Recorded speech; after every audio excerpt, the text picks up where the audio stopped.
in this episode. Does a really good leader know that they're a really good leader? Does a real leader know that they're a leader? At some point, in my opinion, you will. But the number one thing that I think defines a leader is somebody that can make you feel like they're fighting right beside you with it. So that captain on the team that is the biggest glue guy in the world, that he's going to be able to bring the whole team of diverse individuals together to format or go after one goal. That business leader that's able to captivate and cultivate a culture within his organization that literally makes everybody focus as one. That, you know, the old saying is, you know, I will go to battle with that guy because I know at any given moment if I need him, he'll be there.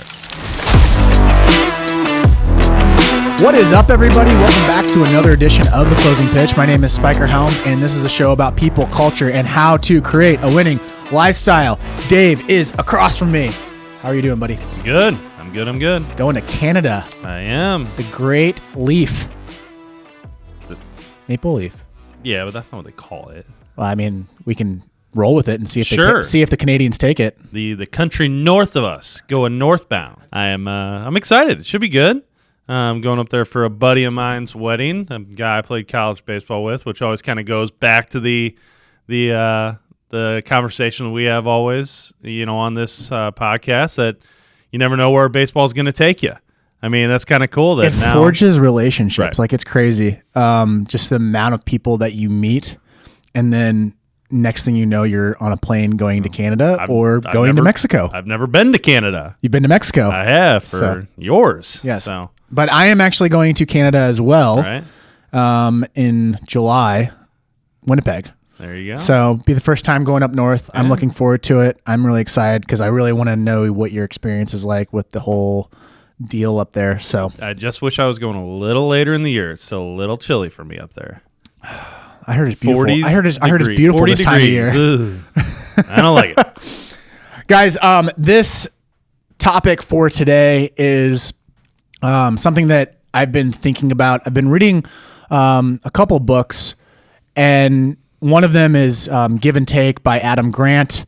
Another one is Legacy. I don't know the author off the top of my head, but I've been tweeting it out too, like things that really have like triggered my thoughts, triggered ideas. And one thing that I've been going through is I'm doing the transformation challenge. Dave's part of it right now. And I'm actually realizing I thought I was a really well-disciplined person. Not taking an objective viewpoint, more of a biased viewpoint. I think when you're in a rut and you don't realize you're in a rut, the next thing you know, you're kind of spiraling out of control. I wasn't spiraling out of control, but it really made me realize that taking that different outlook and looking at it, my life at an objective way, like I was eating like crap. My workouts weren't on point. I was actually quitting and saying, oh, that's good enough. I can leave now on the gym, instead of actually following a plan and following it to a T and then not quitting and making sure I finished that plan for today. Right. Which kind of leads me into this leadership topic, which on this podcast, I have talked a lot. There's a whole bunch of minutes that you can listen to me just ranting on about just absolute, like, to this point, not crap, but just I wasn't living up to what I was talking about, right? Okay. And really looking back at it, I think it's a good point to say that leadership starts with action, and it's something that I've been trying to work on more consistently. And we've been doing a lot of cool things inside of our club. We've had a lot of staff meetings. A lot of that has prompted off of visiting the company that we visited, that we talked in the past, and then really writing down what we stand for. And you kind of lose that aspect, like in high school and in grade school, and then obviously the teams that I was on, we would have those type of conversations, and I really took it for granted, not realizing what the power of that is. And I think that a lot of people need to kind of go through that motion, which is, what do you actually stand for? And then writing that, like actually taking taking a piece of paper, taking whiteboard, if you want to get really creative with it, have like different Post-it notes, and then creating something that shows what you stand for, and then like really objectively looking at it and saying, do my actions actually match that? Or am I just spewing out BS? And that's where I'm at right now with this conversation is like, what are we doing here? What are we trying to do? How do you know? So like it's all good and well to kind of be able to take a step back and look at that from a perspective standpoint, and whether you're talking about leadership or just defining you as a human being and what your purpose is and what you're trying to do. I've always kind of found, and I'd love to hear what you think on this. I've always found that I don't ever come to those points without like something totally happening that opens my eyes. Like maybe I'm just not a good person that looks back and reflects on who I am or what I'm doing and how I'm approaching certain things. I mean, I always try to do the right things and everything else like that and help out as much as I can. And that's what we do with the program. But, you know, sometimes those changes, it's hard to understand when that needs to happen because you're just so caught up in the day-to-day. You know, like there's no chance like the kind of movement and changes that we're having taking place within our program right now that you know we're getting ready to kind of promote more on an aggressive standpoint of where this program, this club, this business and everything else, where it's going in the future and what we stand for as human beings. But if you would ask me that same question a year ago, I don't know if I would have said what I would say today. Well, I think you get into this motion of like, I can do everything. Like I can put my head down and just work my tail off and I'll end up getting to the spot. But in reality, you need your community behind you to get to anywhere that you go. But you know what's kind of interesting? So like, I haven't read the book, the Legacy book that you're reading yet, but I kind of understand the premise on it. And the basis is behind the New Zealand All Blacks, which is the world's number one rugby team and probably ever created. Every year they're just number one, and they kind of set the standard, right? But so you learn a lot from the top, okay? And I always kind of think that these situations, and when we're talking about leadership, one of the very, very most important principles that I've found when I'm trying to learn from someone is to really kind of take a grasp and get an idea of everything that person's accomplished. Normally you learn from people who've already been there before you, right? So, you know, whether that's the All Blacks or whether that's, you know, one of the best coaches in the world, you know, the Nick Sabans of the world, or Tim Grover, who's, you know, trained those types of guys. I mean, the people that have always had the biggest impact on me have been able to literally relate to right where I am now. Like they've always been able to tell me like, hey, I have been there. I know exactly where you're at. Whether that was when I was playing, okay? So like guys who have been out of the game for a little bit, I was related better to them because they could be like, I know where you're at, man. I know like the frustrations you're feeling. I try to translate that to my players. Like I try to literally deep dive into try to find out where they're at in life and what they're feeling, because then I can really help them. Then I can tell them I've been there and here's how I worked my way out of that, or here's how I pivoted, or here's the resource or the information area that I would go to get that answer that's going to help you. But those are the people that I've always gravitated towards, are the people who could relate back to where I was. But what makes a good leader? Broad question. I mean, there's so many things that go into it. Because like, here's the biggest misconception. Like in a social media world, everyone thinks that, I wouldn't say everyone, that's not a fair assessment, but it seems like the narrative right now, I think that's a way better way of explaining it. I think the narrative right now is that a person that has a mic that can talk or has a platform that literally can tweet out anything is a leader, but that's not the case. Like one of the examples in Adam Grant's book is Abraham Lincoln. Like that dude just gave all the way up. I shouldn't say dude. Our Mr. President gave all this information, all this giving all the way up because his main goal was to help humans. His main goal was to help the country. And then he lost and lost and lost and lost. And then finally he ends up getting that one win. And then he ends up taking that term. I don't have the details. I'll write it in the description. But then when he gets to a point where he can run for U.S. Senate, he ends up losing because he removes himself because the greater good was to let the other person win because another person, a third candidate came in at the last second and he was gaining momentum.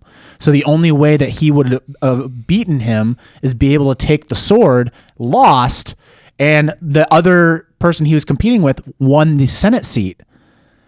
Fast forward, he ends up winning the Senate seat because he did that and then ends up becoming president.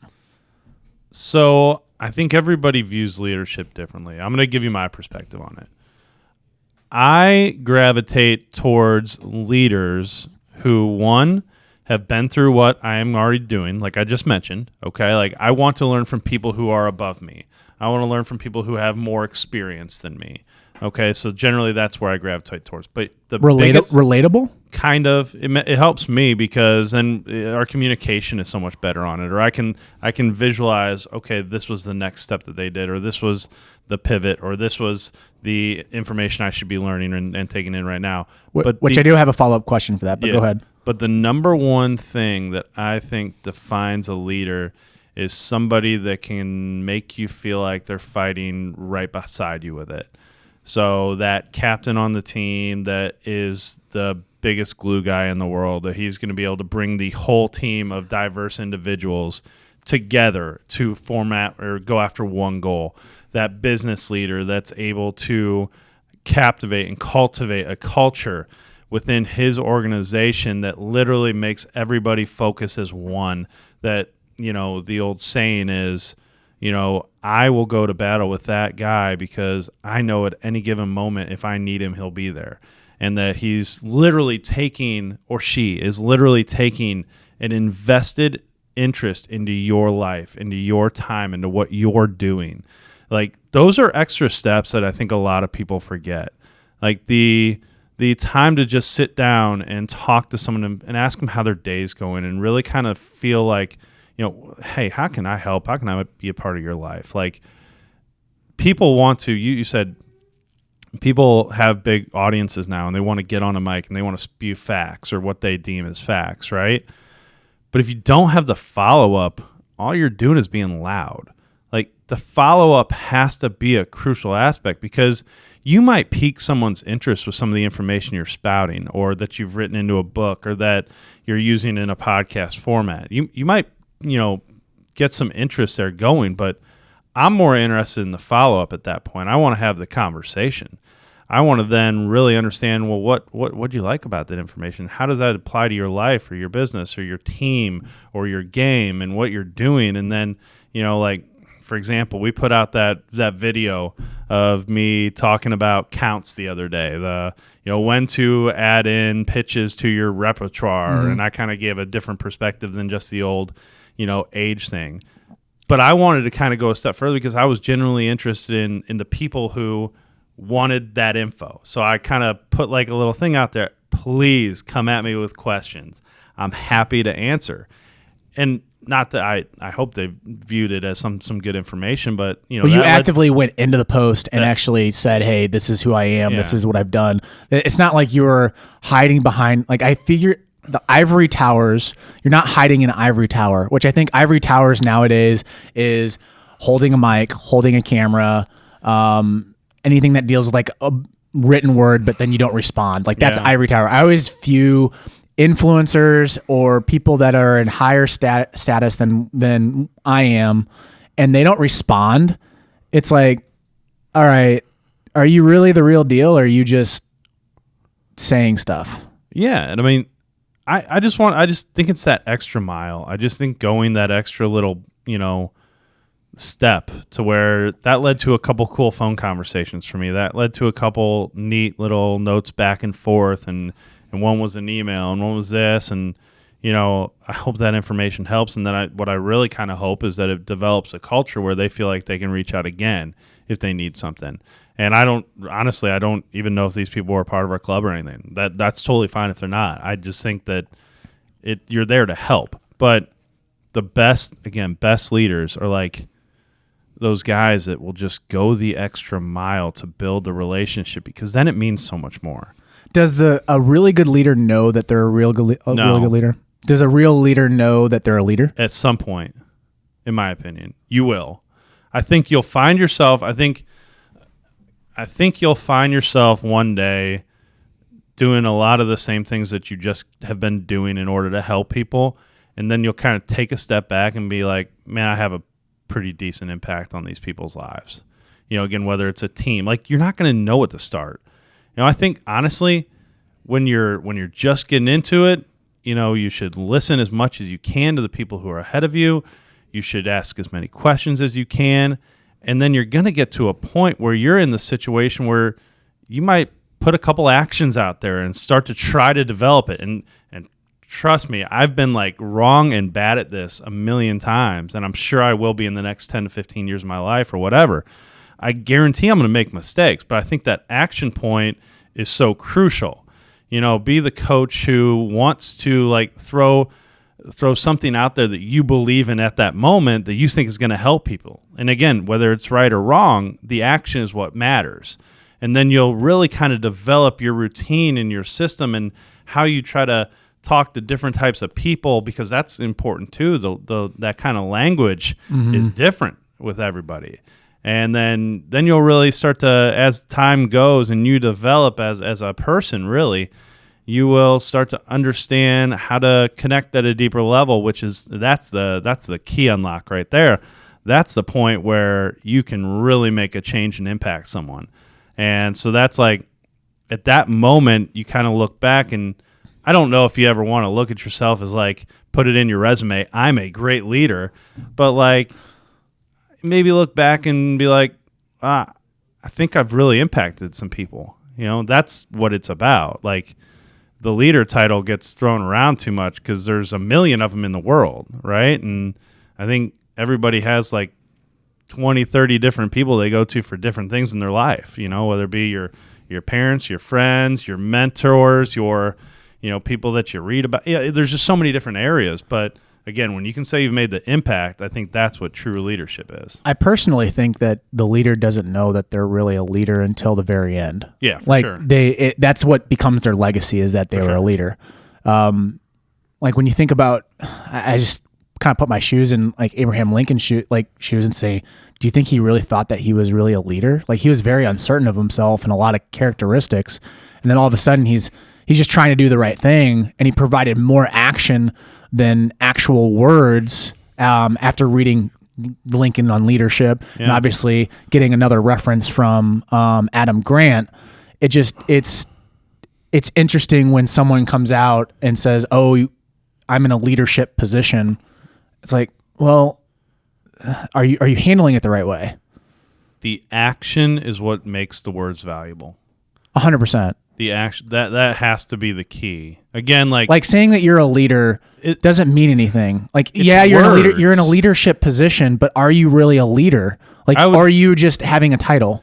I also think you'd find that most true leaders and people who have a huge impact and influence over other people would never say that type of stuff. I don't think they wouldn't have to, would be my opinion. Well, here's an example. At Missouri State, my junior year, I came in inside the team, and one of the guys came up to me like, "Hey, I voted you for captain." I'm like, "Why did you vote for me as captain?" And he's like, "Because you're doing all the right things." And I thought that was weird. And actually, I was hoping that I wouldn't be captain, because I just wanted to worry about my craft and worry about my other teammates, right? And then senior year, they voted me in as captain, and it was like, I really didn't like that title. I just wanted to be one of the dudes. I just wanted to be one of the guys. And if people thought that I was doing it the right way, great. But I was never that guy that was going to speak out. I was not going to be that guy that was the speaker leader that comes out and voices his opinion and say, "Hey, let's go attack that hill." Right. Where I think a lot of people go wrong when they get that leadership type of position, they start dictating to people, "Hey, you need to do this, you need to do that," rather than kind of like providing that action first. It goes right back to, are you doing it with them, or are you telling them to do something? Just because you have a lot of experience, just because you've been there before, doesn't necessarily give you the right or mean that should be the approach you should take of just saying, hey, because I've been here, dude, I'm the master of all information. You better listen to what I say. That's not going to get people on your team. That's going to generally push more people away. I do think that's an approach, though, that I think where a lot of people mess up. Like I see it in the youth coaching industry. It's where, I've been a youth coach for 6 to 7, 8 years, and because of that amount of experience now, everything I say is gold. That doesn't mean jack. And player, if you don't listen to me, you're wrong, and we got, you're either going to get banished from the team or you're whatever. I see that all too often, and I don't really think that, again, is the right approach, because there is no one-all for everybody. Everybody's different. And again, if you really want buy-in, every single culture, again, best teams in the world, best business cultures that you've ever seen, just anything, it's all because they're there with each other. And that's done as a systematic approach from the people at top. Because I bet you if you get into that situation, you will never, ever feel like they are better than you, that they are above you, that they are not willing to do the same things as you, that, Well, the leader thinks that it's like I'm side by side. I'm an equal. That's what it should be. That's how they view it. Whenever someone spouts off their experience, like when it's unsolicited, because there are certain circumstances where you do have to relay the information that, hey, this is where I've been, this is what I've done, but in the right context of the conversation. It can't be like literally coming out and being like, you have to believe me because I was the head of this, I was 7 times of this. It's like, no one cares. What are you going to do for me now? That's what's so beautiful about the game of baseball is like, you went 0 for 4 yesterday, but what can you do for me now? You went 4 for 4 with 4 home runs, but what can you do for me now? Like it's that type of mentality, and it's weird how the game like kind of breeds that into you and kind of breeds leadership. But it just puts it in perspective that your voice is weaker than your actions.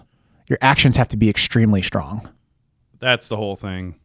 It's like I've said it before. It unlocks everything else you want to accomplish. And what is kind of interesting to me, and I only kind of find this out as I get older, and I find little tidbits here and there, and I'm sure I'll learn more as I age. The quick fix type of situation, or the quick leadership model, or that I'm going to influence you now and walk away type of thing, like that just never gets you going. It's always the long route, right? It's like it's like the circle, right? So like, point A's here, point B's here. Which route are you taking? Are you going to go right to point B, or are you going to go this way to point B? It's the whole do what I say, but don't do what I do. I remember one of the pro guys, my first rookie season, he said that about our manager, and we were just kind of complaining about it. And he goes, "Spike, it's one of those things. Do what I say, but don't do what I do." And I was like, Jesus. It's just I want to surround myself, and this one of the last things I need to say on this because I think I'm repeating myself, but I want to surround myself with people that just will like look for that situation where they can go the extra mile. Like especially in today's world where you can get everything you want in a matter of seconds. Like, also, the leader surrounds himself or herself with people that contradict them as well. Like they're willing to they're willing to take because those. They have to learn. Yeah, they want to be able to have those opposing viewpoints. Yeah. I think that's where you can win, is like you bring on people that not necessarily are enemies, but are people that disagreed with you and maybe have called you names, right, and you bring them in because you think that they're the best person for the job.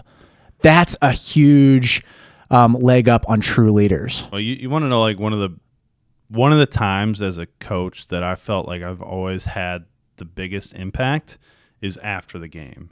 I think like there are times with players that I can either agree or disagree with what they did, their actions in the games, and sometimes we'll try to use those teachable moments in the games.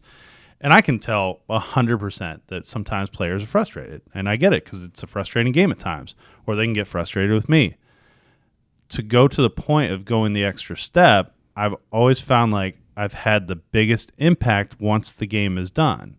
Because now technically my time as coach is done, right? Technically. I'm not on the field. I'm not coaching you.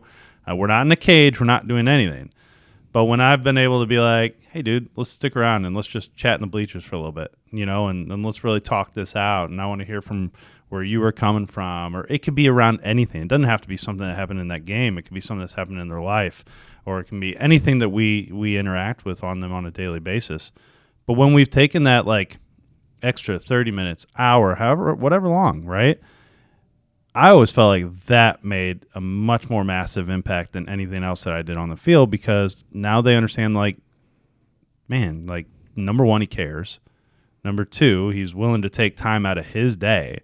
Like, I think when you get to the mature standpoint of your life, where you really understand how time is so valuable to people, you really, really get a good idea of when someone cares, because they're taking that precious time out of their day for you. Well, when you go face to face, you really know who the person is. Sure. It's like whenever you have a problem with somebody, you always want to do it face to face. You never want to do it over email or text. Might not be easiest, but it's the one that cares. It's extremely awkward. It can be, that's when you really truly know the maturity of a person, when if there's a rift or a problem and then you enter into a room and they enter in a room, or you go into like a party and they're in a party, whoever's able to talk to each other, that's the maturity there. Right. But again, and also on problems and pressure, that's when you really know who someone is too. Sure. When you increase the problems and pressure, that's when the true colors of a person comes out. Right. No, I mean, there's so many good points to it. I love the people that take the extra time. Yep. That's what I'm into. So. Guys, that's this episode of The Closing Pitch. Again, it was one of those sessions where I just wanted to riff on the mic. A lot of thoughts came into my head. I hope this podcast had some type of sequence to it. You know what I think this is? This is going to be one of those podcasts where you get 200 different listeners, and I think everybody's going to take one little segment out of it that maybe hits home with that. Yeah, and I kind of liked it because it was more of like a vulnerable conversation for me, because like I had no idea where this was really going to go. It was more of just, hey, these are the problems that I'm facing, and these are the thoughts that are coming into my head, and this is what I kind of define leadership as, and what leadership isn't, and also like solving problems with people. Because I think we're just not having enough conversations around that, and like kind of noticing it around the facility, and just like in real and like life outside of baseball, just in friendships, and then also people that have problems with me or I have problems with them. I just don't think we talk about it enough, and then actually do the face to face. Like one conversation I had, someone had a problem with me, and I was like, let's have a conversation in person, but they wanted to have it over email. I was like, why are we doing it over email? Right. That doesn't make any sense. Like, if you have a problem with me, let's talk about it. Right. Like, I'm not going to chew your head off. I'm not going to cause a fight. Like, let's just talk it out. And if we come to a conclusion of like, hey, you still don't like me, then that's the conclusion. Right. So anyways, guys, I hope this podcast episode was interesting and made sense, and hopefully it stirred some questions in your head. And we'd love to have the conversation. Like Dave said, we want to start opening up more. We want to engage with you guys. So go email us. Mine is spiker@rawlingstigers.com. Dave's is dburkby@rawlingstigers.com. Also, I'm totally open to do this on the social networks. Like, I don't care if it's out in the public, because if it's out in the public, people are going to learn from us, and they're going to be able to jump in on the conversation. We're going to make our community a little bit better. Example, in our podcast about umpires, that's one thing that was kind of like a red flag to me, is like, no one's talking about this because everyone's afraid they're going to get lashed on social media. I don't care if I get lashed on social media. You can drag my name through the dirt. I don't care, as long as I'm trying to help people. That's all I care about. And if I can go to bed at night thinking that I help people, then I'm good. So if you guys want to have that conversation on social media, my Twitter handle is @SpikerHelms. Dave's is @David_Burkby. Your handles are all over the place. It's all over the place. I think someone had like @DaveBurkby or something like that. I don't know. I don't remember. I just always throw the underscore in there, so it seems to work. All right, guys, subscribe to the channel.